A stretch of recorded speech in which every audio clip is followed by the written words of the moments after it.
नमस्कार साथियों, आप सभी का स्वागत है हमारे प्यारे से चैनल बीएससी व्यू में। आज हम आपको पढ़ाने वाले हैं बीएससी फर्स्ट सेमेस्टर बॉटनी का फर्स्ट यूनिट, जिसके अंदर आपको structural and functional of cell organelles पूरा पढ़ाया जाएगा, वो भी मात्र 10 से 15 मिनट के अंदर।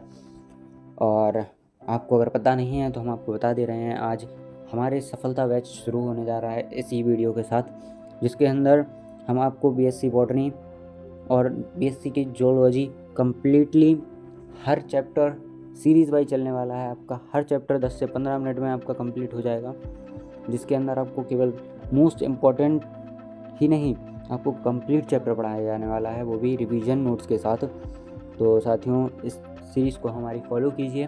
और अगर आप भी फर्स्ट सेमेस्टर में हैं तो मेरी आपसे विनती है कि ये सीरीज़ पूरी देखिएगा, क्योंकि देखिए, अगर आपने ये सीरीज़ कम्प्लीटली देख ली ना तो आप गारंटी के साथ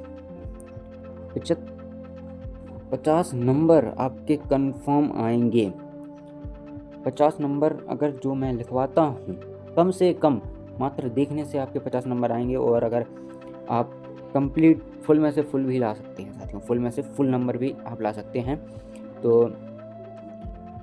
बढ़ते हैं हम अपने चैप्टर की ओर, जो कि है आज हमारा पहला chapter, B structure and function of organelle cells. तो शुरू करते हैं बिना किसी देरी के। तो पहला टॉपिक है हमारा प्लाज्मा मेम्ब्रेन। प्लाज्मा मेम्ब्रेन क्या होता है?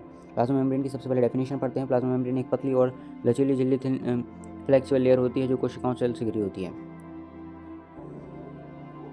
और भीतरी भाग साइटोप्लाज्म को एनवायरनमेंट से अलग रखती है। तो ये आपकी प्लाज्मा मेम्ब्रेन की डेफिनेशन होगी है। जैसे कि एक आपको एग्जाम्पल देते हैं, कोई भी जैसे किसी घर की बाउंड्री वॉल अंदर और बाहर के हिस्से को अलग करती है, वैसे ही प्लाज्मा मेम्ब्रेन होती है एक बाउंड्री टाइप।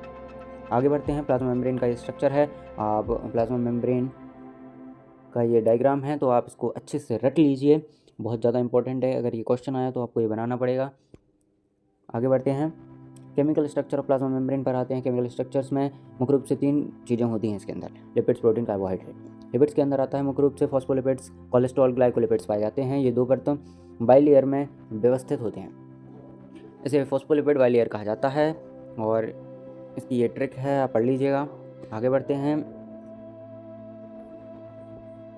इसमें हेड जो पार्ट होता है वो हाइड्रोफिलिक होता है, और टेल जो होता है वो हाइड्रोफोबिक होता है। फिलिक का मतलब होता है कि अगर कोई किसी से प्यार करता है तो वो फिलिक है, और कोई किसी से नफरत करता है तो वो फोबिक है। मतलब हाइड्रोफिलिक पानी पसंद करता है और हाइड्रोफोबिक पानी से डरता है। आगे बढ़ते हैं। जैसे सोप बबल के बाहर की फिल्म अंदर बाहर को अलग रखती है, वैसे ही प्लाज्मा मेम्ब्रेन करती है। अब हम प्रोटीन पर आते हैं। प्रोटीन मुख्य रूप से 2 प्रकार के होते हैं: इंटीग्रल प्रोटीन्स, पेरिफेरल प्रोटीन्स। झिल्ली के अंदर गहराई तक फैले होते हैं इंटीग्रल प्रोटीन्स, और पेरिफेरल प्रोटीन झिल्ली की सतह पर रहते हैं। और इसके फंक्शंस भी देख लीजिए आप। पदार्थों का आगमन, ट्रांसपोर्ट कराते हैं, एंजाइम्स की तरह काम करते हैं, सिग्नल रिसेप्शंस, संदेश को प्राप्त भी करते हैं। इसका उदाहरण ये है, चैनल प्रोटीन एक डोर की तरह होता है जिसे चीज़ें अंदर बाहर जा सकती हैं। कार्बोहाइड्रेट्स क्या होते हैं? कार्बोहाइड्रेट्स ये झिल्ली की बाहरी सतह, आउटर सरफेस पर होते हैं, आउटर सरफेस पर प्रेजेंट होते हैं। देन ग्लाइकोप्रोटीन्स और ग्लाइकोलिपिड के रूप में पाए जाते हैं, और इसका कार्य होता है कोशिका की पहचान करना। आगे बढ़ते हैं। इसका उदाहरण ये रहा, और ये इसका डायग्राम है, ये भी आपको अच्छे से पढ़ लेना है। कार्बोहाइड्रेट्स है, फॉस्फोलिपिड्स, इंटीग्रल प्रोटीन्स हैं ये। देन ये पेरिफेरल प्रोटीन, ये कोलेस्ट्रॉल्स है। और अब इसके फंक्शन पर आते हैं प्लाज्मा मेम्ब्रेन के। तो प्लाज्मा मेम्ब्रेन का फंक्शन होता क्या है? तो सेलेक्टिव परमेबिलिटी होती है सबसे पहले, तो केवल कुछ पदार्थों के को ही अंदर बाहर जाने देती है। उदाहरण, ऑक्सीजन अंदर जा सकती है लेकिन बड़े प्रोटीन नहीं। और सेकंड पे आते हैं प्रोटेक्शन क्या होता है? कोशिका को बाहरी नुकसान से बचाता है। कम्युनिकेशन, अन्य कोशिकाओं से संदेश का आदान प्रदान करता है। फोर्थ नंबर पर ट्रांसपोर्ट, पदार्थों को अंदर बाहर आगमन कराती है। सेल सेल इंटरेक्शन क्या होता है? सेल सेल इंटरेक्शन कोशिका एक दूसरे से संपर्क और जुड़ाव बनाकर टिश्यू और ऑर्गन्स बनाती है। इसका पहला पार्ट है सेल एडिशन मॉलिक्यूल्स, सेल अंशजनन अणु। ये विशेष प्रोटीन मॉलिक्यूल होते हैं जो कोशिकाओं को एक दूसरे से जोड़कर रखते हैं, और मुख्य रूप से इसके 4 प्रकार होते हैं। कैडेरेंस कैल्शियम पर निर्भर होता है। इंटीग्रेंस कोशिका को एक्स्ट्रा मॉलिक्यूलर मैट्रिक्स से जोड़ते हैं। सिलेक्टेड रक्त कोशिकाओं के जुड़ाव में मदद करते हैं। एंड इम्यूनोग्लोबिन फैमिली प्रतीक्षा कोशिकाओं की पहचान में काम आते हैं। इसका उदाहरण है जैसे कि फेविकोल से दो चीज़ें जुड़ जाती हैं, वैसे ही मॉलिक्यूल्स कोशिकाओं से जुड़ जाते हैं। और सेकंड नंबर पे बी सेलुलर जंक्शन होता है। कोशिकाओं के बीच बनने वाले संबंधों को जोड़ जंक्शन कहा जाता है। मुख्य 3 प्रकार के होते हैं ये। सबसे पहले टाइट जंक्शन होता है और डेस्मोजोम होता है सेकंड, और एक गैप जंक्शन होता है। तो पहले पे आते हैं टाइट जंक्शन होता क्या है। टाइट जंक्शन कोशिकाओं को कसकर जोड़ते हैं और उसके फ्लड जिससे फ्लड पास नहीं हो, मतलब स्किन के अंदर पानी नहीं जाता आपकी, है ना, जब तक कि उसमें कोई चोट ना लगी हो। अगर आपकी स्किन प्रोटेक्ट करती है पानी को अंदर ना जाने से। आगे बढ़ते हैं। डेस्मोजोम क्या होता है। कोशिकाओं को मजबूती स्ट्रेंथ देता है, जैसे कि हृदय की मांसपेशियाँ हार्ट मसल में पाई जाती हैं। कॉन्ट्रैक्शन के समय कोशिकाएं अलग ना हों। एक गैप जंक्शन होता है। दो कोशिकाओं के बीच छोटे पोर्स होते हैं जिन्हें आयंस और सिग्नल्स गुजरते हैं। एंडोमेम्ब्रेन सिस्टम क्या होता है। यह कोशिका के अंदर झिल्लियों के एक जाल नेटवर्क होता है जो पदार्थों को संशोधित, मोडिफाई, परिवहन, ट्रांसपोर्ट और पैक करता है।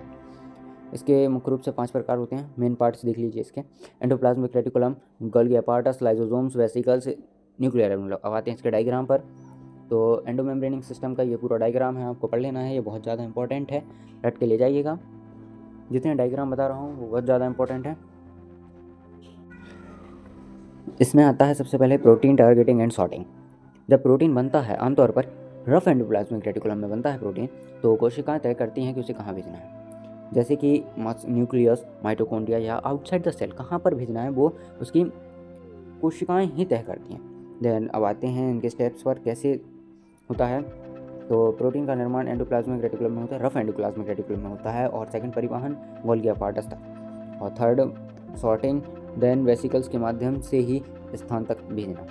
जैसे कि आपको एग्जाम्पल से समझाता हूँ मैं कि मानो एंडोप्लाज्मिक रेटिकुलम जो होता है वो एक फैक्ट्री है।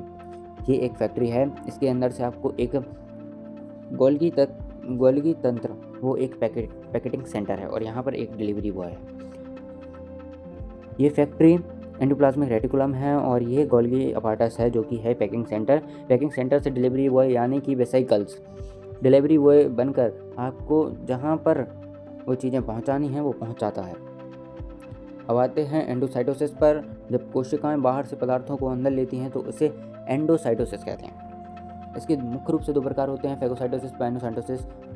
ये ठोस पदार्थ लेता है और ये द्रव्य पदार्थ लेता है। अब इसके उदाहरण पर आते हैं। मैक्रोफेज बैक्टीरिया को खा लेता है, यह फेगोसाइटोसिस का उदाहरण है। और एक्सोसाइटोसिस, जब कोशिकाएं अपना पदार्थ, ये 3 प्रकार के थे, सॉरी वो गलती से बोल दिया। जब कोशिकाएं अपना पदार्थ बाहर निकालती हैं उसे एक्सोसाइटोसिस कहते हैं। उदाहरण इसका है नर्व सेल, और जब न्यूरोट्रांसमीटर छोड़ते हैं सिनपेज में, यह एक्सोसाइटोसिस है। तो साथियों ये था हमारी वीडियो का अंत।